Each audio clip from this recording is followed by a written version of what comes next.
Well, thank you guys so much for joining us for DOP216, Customize Amazon Q Developer to speed up enterprise development. I'm Jessica. I am part of the Q Developer go-to-market team, and I'm really excited to be joined by Srini and Paul, who will talk a little bit more about all the interesting and special things that we've done in the last couple of months around Q Developer. Just to set the agenda, we'll talk a little bit about today's challenges, then we'll hear from Srini to talk a little bit more about the specific features and how you guys can get started on customization. And then we have this awesome story from our very strategic customer, National Australia Bank, and how they've kind of navigated through leveraging Q Developer within their development teams. Just to set the context here, I'm sure you all have seen a version of this stat before. We know that increasing developer productivity has really been a key theme, especially with this advent of generative AI. But increasing productivity is more than just writing code faster. I think we've seen the stat where less than 1 hour of time per week is spent actually in the IDE, which means how do you look at encountering errors? How do you think about analyzing or digesting metrics to understand the issue? And how do you figure out the right solution that's appropriate for your organization, for your team, for your business?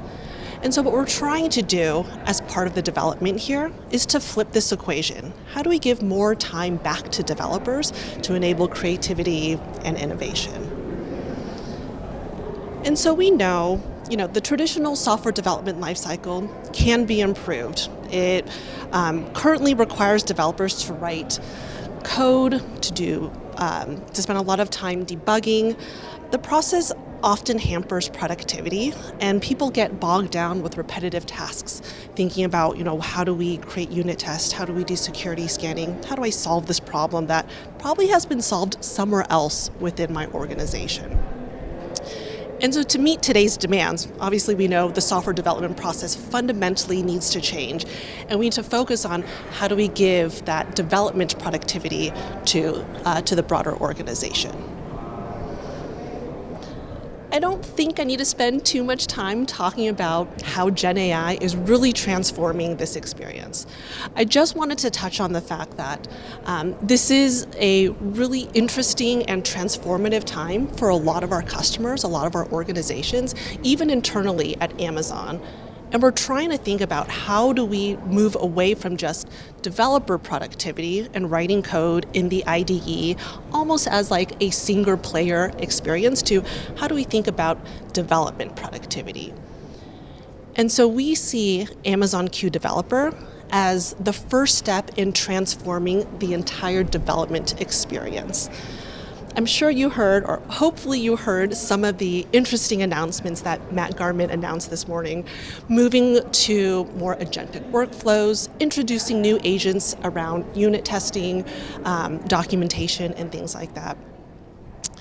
But maybe taking a little bit of a step back, when we originally launched Q Developer, we let our internal Amazon development teams have at it. They wanted to understand, how do I use this new technology to make me more productive? How do I remove toil as part of the entire development process? And so let's take a very quick look at development at Amazon. Let's take a look at the unique aspects of software development that includes, a strong emphasis of our leadership principles, extensive use, obviously, of the AWS cloud and all the services within our portfolio. Obviously, we're thinking about large-scale distributed systems, and we really encourage a culture of experimentation and innovation, which means developers need to build and break systems as quickly and efficiently as possible, but still in a cost-effective, secure way.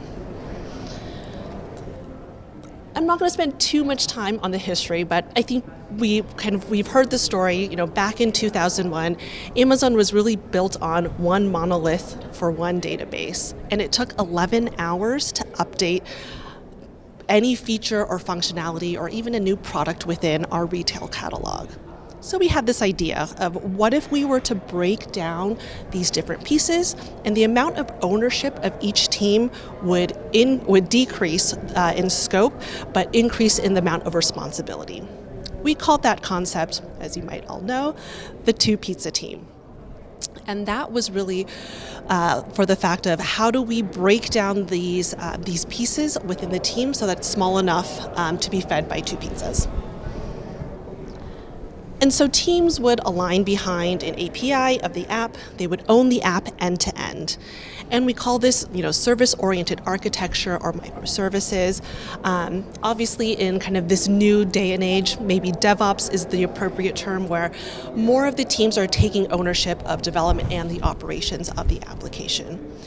And we knew that the time to market, especially back then for Amazon, was really our North Star and what we wanted to accomplish as a business and an organization. So we made this people decision, and then we made the technology decision to support that.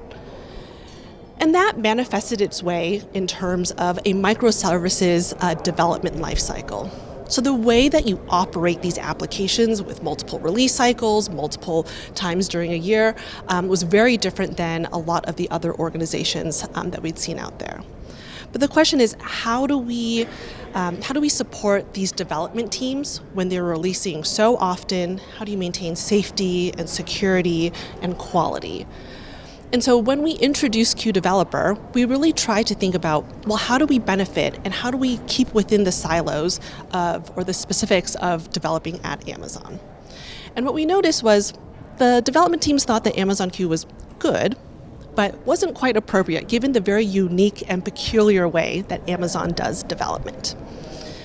So fundamentally, there were kind of two challenges that manifested. And we've seen this really be repeated in a lot of the enterprise and even startup companies that we've really had the privilege to talk about in this context of AI-powered coding and kind of development assistance. One is, how do we think about domain-specific knowledge? There are different industries, different organizations, different projects that have their own specific knowledge or coding conversions, best practices, libraries, frameworks.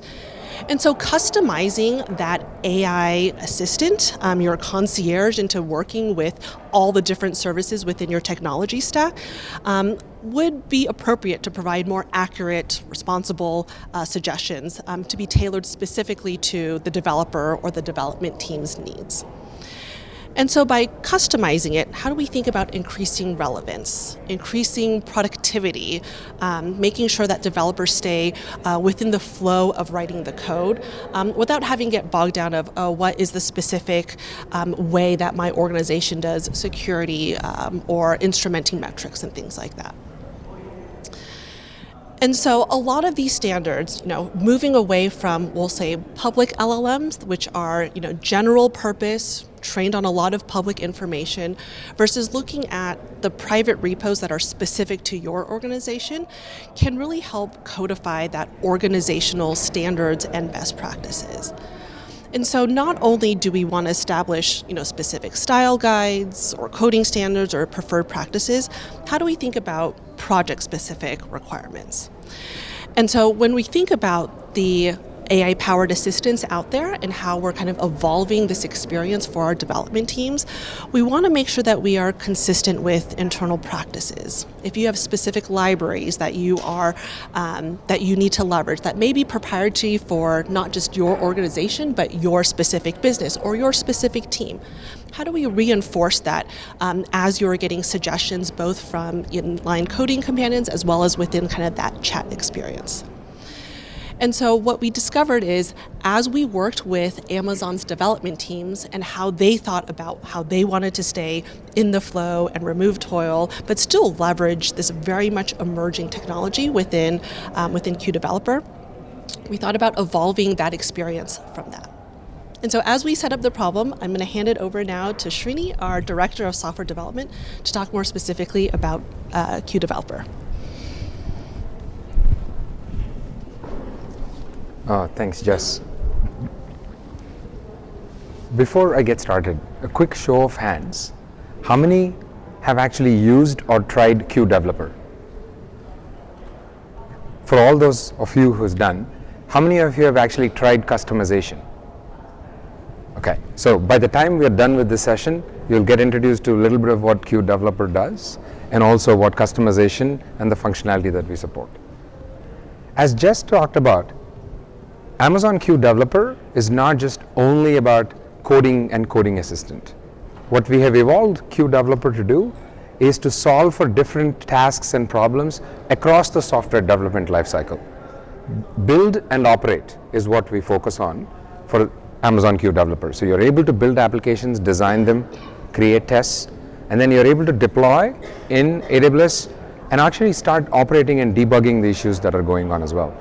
If you've tracked some of the keynote announcements that happened today that Matt Gardman made, let me start with the operational issues as one of the features capabilities that we launched. What Q Developer can actually do, when an alarm goes off, Q Developer can look at your CloudWatch logs, CloudTrail, X-Ray, and because we also have knowledge around all the AWS resources, it's able to actually root cause, identify what those issues are, and even provide suggestions to you. That is the operational aspect of Q Developer. This is part of the same Amazon Q Developer bundle.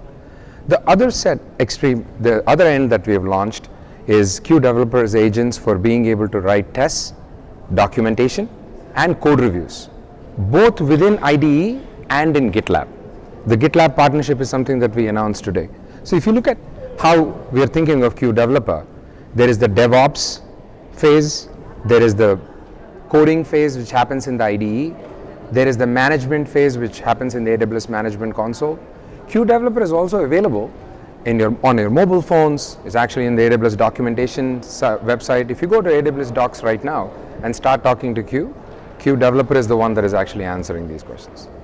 All of this is built on Bedrock. Bedrock is the platform that we have with various large language foundational models, all the way from Anthropic's models to Meta and Cohere and our own models that are running. Today there is another announcement around Amazon's own models of foundational models, Nova. They're all on Bedrock. So we use Bedrock to be able to build for Amazon Q overall. Now, all of this is the large language models that are trained in public data sets. And this is what Jess was talking about earlier. In the IDE, when you're coding using Amazon Q Developer, right now it uses the project context. You have a repo open. You open the repo, you can actually have a conversation with Q Developer, ask Q Developer to explain what the code base does. And when you say generate a unit test, it is actually looking at your entire repo code base and then generating unit tests. Similar with documentation. What it is actually doing is, if there is a README file, it will update the README file. If there is no README markdown file, it will actually create one as well. All of this is fantastic, but quickly we realized for enterprises or for large companies and large teams that exist out there, what is in the IDE alone isn't good enough. There is also knowledge, private libraries that are sitting somewhere else, code that is sitting in a repo that's not in the IDE. You don't always bring it down to the IDE. To that end, what we actually started doing was, let's go customize the responses that are happening within the IDE, both inline code recommendations and the Q chat customization that happens, is to be able to use more context beyond what is in the IDE. So it not only uses the context from within your IDE, what has been ingested as your customization aspect as well.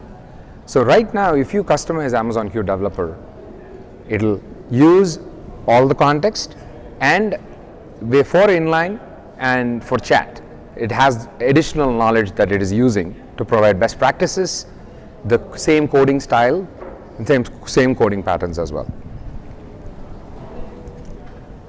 For getting started with customization, there is two different personas that are involved. There is one, the developer, that is actually using Q Developer in the IDE and the console. In this case, to help with customization, there is an admin persona as well that will help set up the customization for the entire organization and for the team. There is creating the customization. There is also retraining, because code base changes all the time. Your code base is not constant and static. So you have to re-ingest the code for customization to get retrained. And then you provision your users who wants access to what sort of customization. As an example, in your organization, there could be multiple business units and multiple teams. each with their own code bases and best practices, you could actually create different customizations targeting different users as well. The administrator who's actually managing Q Developer in your organization will be able to set it up for your team.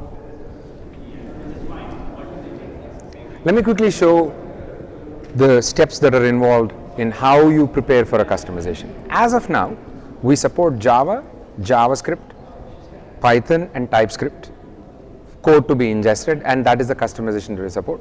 Just a few weeks ago, we announced general availability of the chat-based customization and us being able to leverage all your markdown files and readme files as well. So if your code base that you're ingesting to customize has readmes and markdowns, it uses that context for code recommendations as well. Now, there is repo sizes, there is limitations that your administrator has to remember of what sort of sizes that need to be added. And as you ingest these code bases, anything that is not code, like images and PNG files, these we ignore them because we are not using them for customization. That is not the retrieval systems that we built. Once you decide what languages and how you want to be able to customize, the next step the administrator has to do is go create the customization. You go into the admin portal. Amazon Q Developer has an administrator portal if you're set up with IDC. So there is two ways to log in and use Amazon Q Developer in the IDE. One is Builder ID. This is free for anybody to be able to use it. It is actually free. So you just log in, create a Builder ID and start using Q Developer. You'll get code recommendations, you're able to use the same agents, and you're able to manage all of that too. The other way of doing it, and this is what a lot of enterprises are doing, is use IDC, Identity Center, to administer and manage your users within Q Developer. So there is an admin portal that we have where admins can go in and start configuring Q Developer. As you can see in the image, there is 2 or 3 things that, and I'll touch on why those are important. The first one is include code suggestions with references. And then the third one is the encryption key. The include code suggestions with references is something that is very near and dear to everybody at Amazon and AWS as part of the responsible AI. Because we use models and models that are trained on large, public open source data sets, what we actually do is attribute references to the open source repos if the model actually generates similar code base. And this is what a lot of enterprises are interested in terms of licenses and attribution too, because it's important that if you're actually verbatim recommending a code recommendation from a repo, you map it. So you as an administrator can decide not to include any such code in your code recommendations. So you could say, I don't want my developers to see any code with references that come from the public repos. But if you're okay with it, you can actually say yes, and then the developer actually sees the attribution in the IDE, and you get to choose if you want to use that attribution or not. The second part that I talked about is encryption. In this case, because we are actually ingesting your code, it sits within your own VPC boundary, and it is always encrypted. First, by Amazon's own key, but you could choose to have your own customer managed key, and you can configure it such that it is encrypted all the time.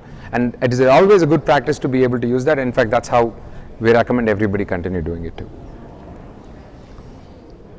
Once you decide the initial settings, you can actually ingest code from various different sources.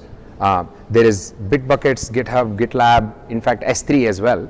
And a few weeks ago when we made code customization and chat customization generally available, we also enabled the feature for you to be able to pick and choose the repositories. So you map to your GitHub repo and you say, here is the repos that I want to be able to pick, and start ingesting them as well.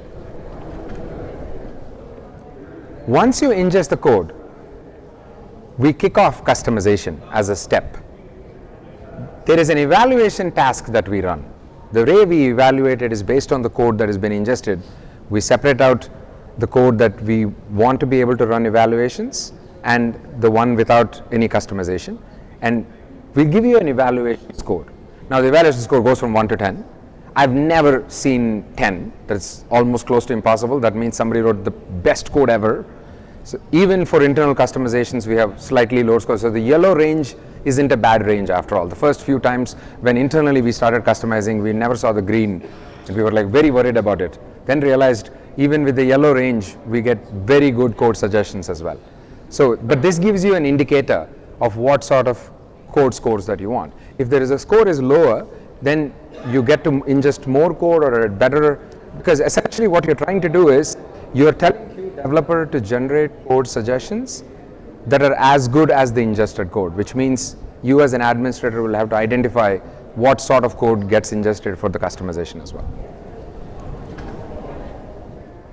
Quickly show you a video of this step that we just talked about, the creation, the ingestion, and then getting the scores as well.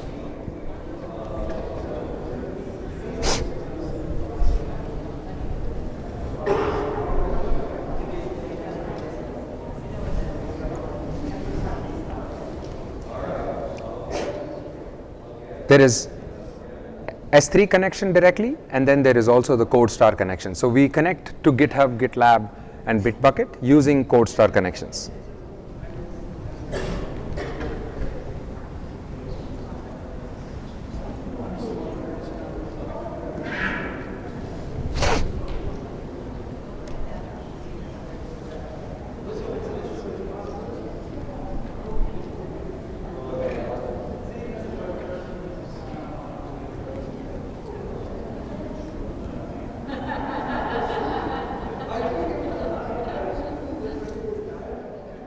In this case, first we have established the GitHub connection using CodeStar.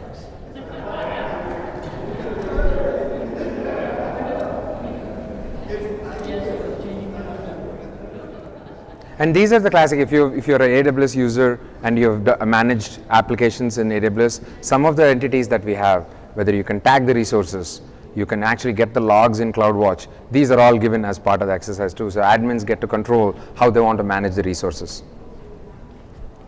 And this is the score that I was talking about, where the ingestion happened and then a job is kicked off and you get the score after some time. The customization is not active right away. You get up to 8 customizations, 8 active customizations. So you can keep creating customizations till you fine tune it. And then as you refresh, you can actually update your customizations too. Once that is done, the administrator gets to decide which ones to activate or not.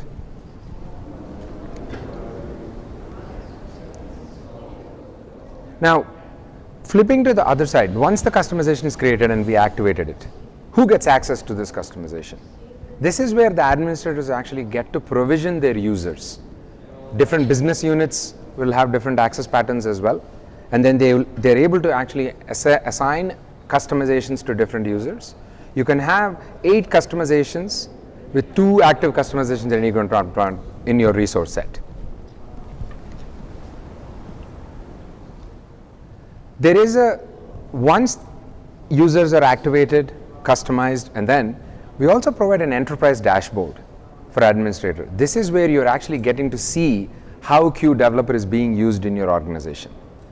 On the enterprise dashboard, so there is 2 ways of doing this. You get all this data in CloudWatch. You can build your own fancy dashboards as well. Along with that, we provide a UX that actually shows, in fact, that went through a refresh as of this morning because of the launches.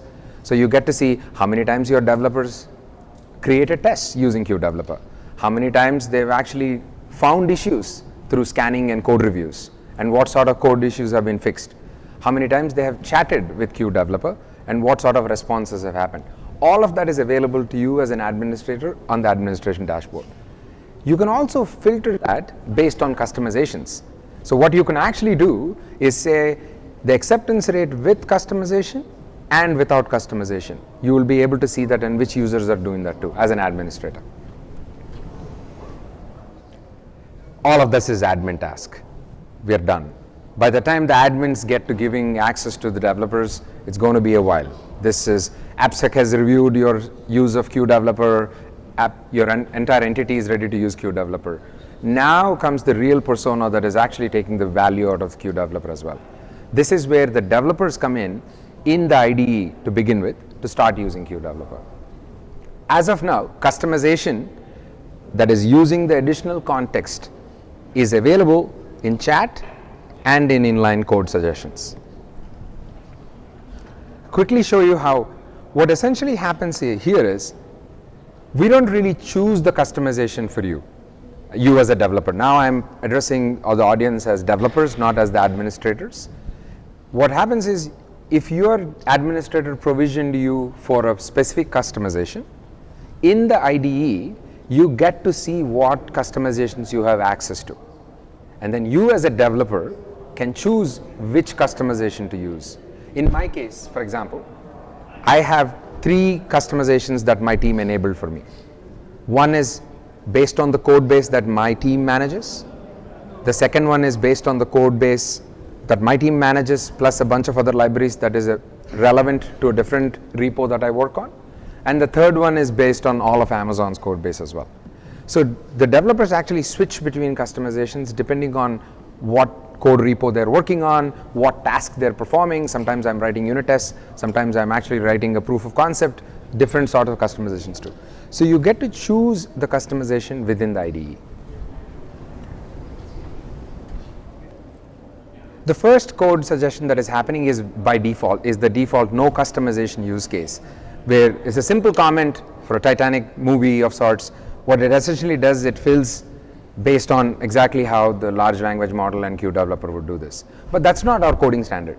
That's not how we want it. That's not the properties we have defined in the libraries. We want to be able to do this differently. So in this video, what happens is we choose a different customization, not the default generic Q developer, but the actual customization, and provide the same comment. What it does, you can see clearly, is the way the code is generated is different, because now it is adhering to the standards that I have in the organization that is being used for customization.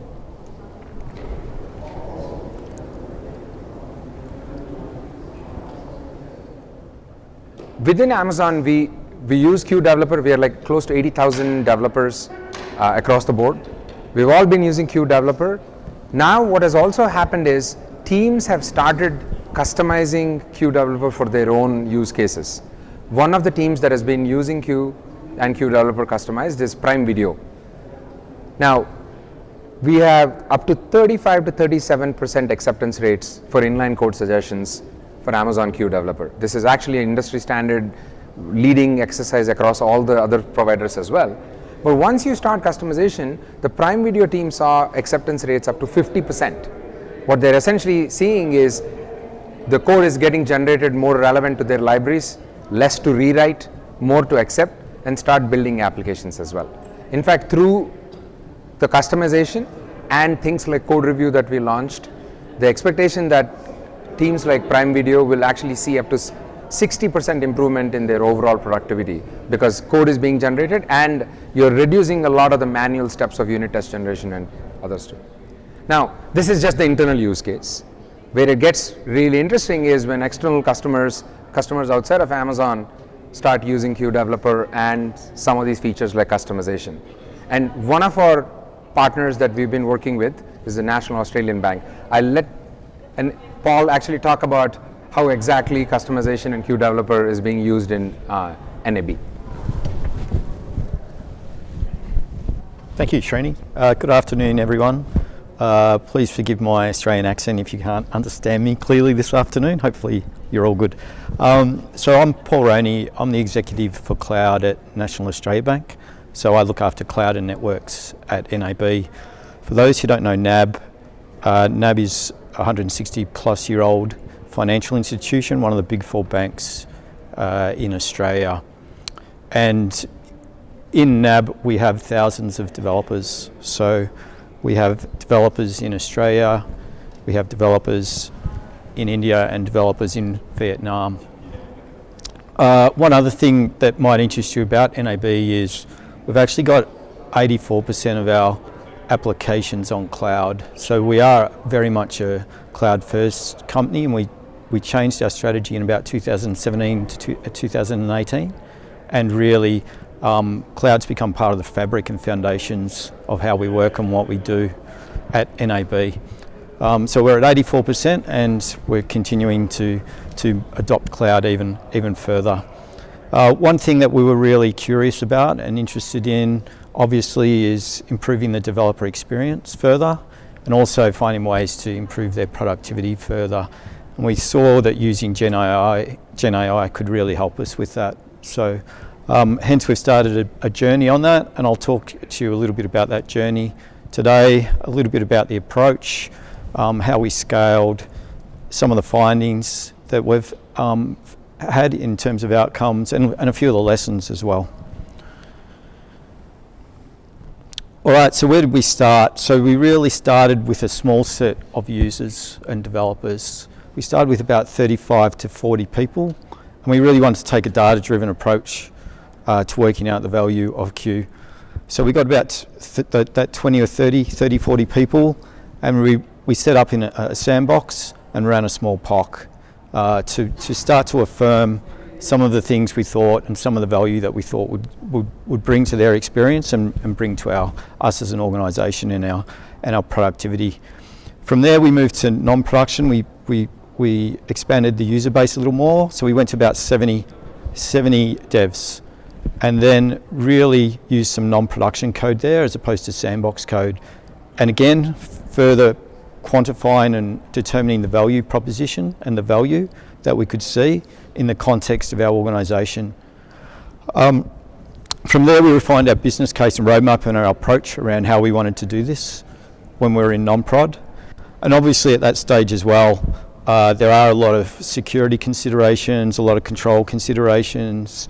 You need to think about the DLP, all of those good things to make sure you're doing this in the right way and the secure way for your organisation. So we went through that process. After we did that, we really then moved to production. And we moved to production and we started to scale. So we started to scale to around 450 devs at that point. And during that stage, as I said, we've got thousands of developers across Australia, India and Vietnam. What was really important that we found was ensuring that we trained them properly. Q can be quite intuitive, but it's really, really valuable, and we found it really valuable in our partnership with AWS to actually run intensives for the devs as well, to ensure that they, I suppose, created the habits because they've worked in a certain way for a long time, and they could feel the change and see the change that Q could help them with. From there, we've really scaled out now further to about 1,000 software devs using Q, and we'll look to go to about 3,000, 2,800, 3,000 later this year. We went from a scale of about 450 to 1,000 engineers over a period of probably about 4 months. So it was sort of, if you're getting a sense of the rollout time frame that we took. Just around some of the outcomes that we've seen, and I'll touch on a few of these. So we actually surveyed our devs at one point, and 87% of them said they'd recommend Q to their colleagues. So that was important. So the NPS to their colleagues was strong. As you can see on the screen, 50% of code suggestions accepted by devs. 41% said it was helping them improve their productivity and efficiency and the way they were working.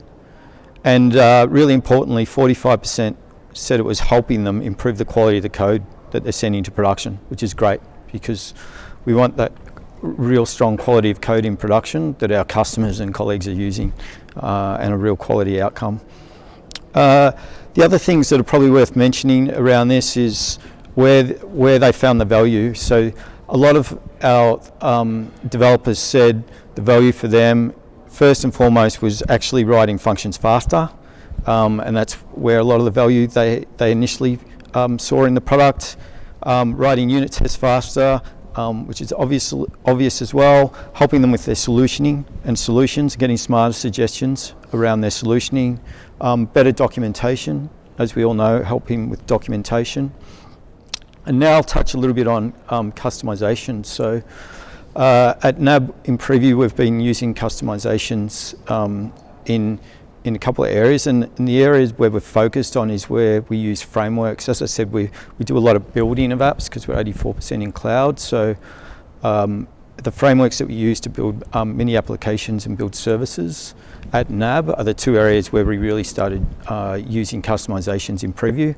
And what we've really looked for is the best reference instantiations of that and the best repos to serve that back to the rest of the devs who are building those applications and services, if that makes sense. So we've probably tried to pick the best of the repos and the best instantiations and the best frameworks with a broad use base where it could have an impact across a large set of developers to start. So customization in preview, and we're looking forward to deploying that further across the group. The last thing I'll mention is obviously code scanning, and it's obviously Q's helped us from a security perspective as well, just giving that other perspective or quick way for devs to also think about security when they're writing code. Just on lessons, I'll touch on a few lessons that we've learnt for you. So probably the first one, which I touched on before, is we felt that training and getting the devs really, I guess, understanding what's available to them was really important up front. So making it part of the rhythm and habit for the devs and really giving them that opportunity up front, we thought was really important. The other thing that we found is experience is really, really important. So the experience that they're having. So one challenge we had actually was at one point we had some lag in response time back to the devs. And as many of you know, as devs, devs can lose interest pretty quickly if they have lag, and usage will drop away.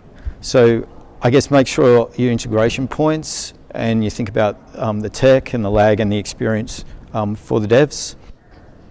The next thing which we thought was really important is use cases. And we think about use cases a lot, and use cases for scale, but generally just use cases. So we've got a number of different use cases. We're still doing migrations to cloud, and my team actively uses Q when they're working and doing migrations, and there's a number of different things they can do when they're looking at migrations around using Q. We've used some code transform for a couple of Java 8 to Java 17 examples of upgrades thus far. And the other thing around use cases is that we've found is it's actually probably really quite useful to get some working groups going around some of those use cases, because if you get a working set of devs together thinking about the use cases that you can use Q4, it will help. So we've got a group, for an example, looking at some of the frameworks, as I said, that we've put in preview in customizations. We've got groups looking at where we're transforming technologies, or looking to transform and upgrade languages, do package upgrades, because we also have off-the-shelf applications. So think about those use cases. They will help you scale, they will help you get traction, and they will give you great outcomes as a result of using the product after you do use them. Pretty much that is all I really wanted to share today, but I just encourage you to use Q, get interested, get curious with it. We're looking forward to the features and all the announcements that were made today by Amazon, looking at things like operations, as well as some of the other language announcements that were made. So yeah, hopefully that was useful to you, and I'm going to hand back to Jess. Thank you. Well, what a great story, right? We started with how do we get started with a coding companion, really transforming the development experience. We know you guys have your proprietary information, your specific organizational best practices, and what we want to do is really enable you all to go play. We give you permission to go play with AWS, with Amazon Q, and we're really looking forward to see what you can build specific to your organization and for your customers. With that, thank you so much for joining us, and we look forward to seeing you soon.